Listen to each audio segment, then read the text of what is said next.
The reason that I believe that the Senior Practicum website is necessary is because if you just do a project and you don't bother to log what you did or write down little paragraphs about what you did or take photographs or write down who you're going to be working with and talking to, and if you don't do that, first you lose what you gain from it. You lose that, in a way, it requires you to execute a project the way that you would have to execute a project out in the real world. Out in the real world, people don't just do projects and move on. There's writing, there's reflection, you have to write up reports, you have to submit them to your boss. It's part of your job, so we should get used to that. And then also, in a way, for me, because my project is a project that's going to continue on, it's a physical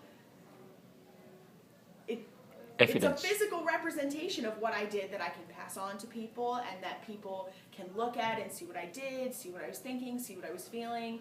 And if you don't do that, there's no organization to your project. There's no idea of what you did, when you did it, how you did it, who you worked with. That's all you have is your word of mouth. You can get up and you can talk about your project, but you have no organized template of what you did. And I feel like that's just necessary. If we're going to start becoming adults and being prepared to go out into the real world, you're going to have to write reports, you're going to have to log what you did, you're going to have to organize your project in a format. And sure, there are parts of the website that can feel tedious. I know for me, the only part that I really felt was tedious, and I don't want to say not useful because it turned out to be useful, but for me it was the stakeholder analysis.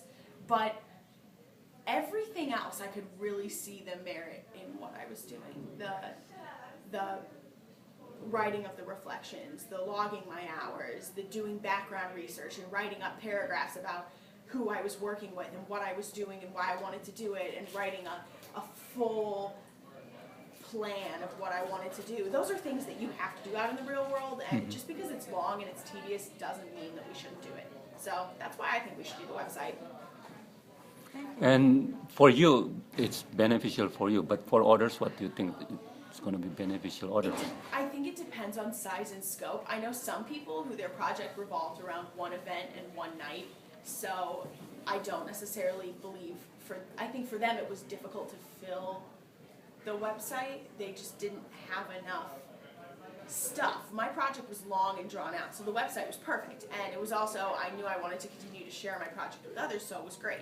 But I know for some people they struggle with it because either they didn't put enough into their project, so they didn't have enough body and good stuff to put into their website, or their project just wasn't long enough. But I think that the people that don't like the website are the people that don't have enough depth, they don't have enough breadth, they don't have enough passion, they're not invested. Because if you were into your project and if you were invested and you want to document, you want to do it, you want to write about what you're doing, you want to write up your plan, and it didn't take me that long because I was doing it anyway, so I don't know. Thank you.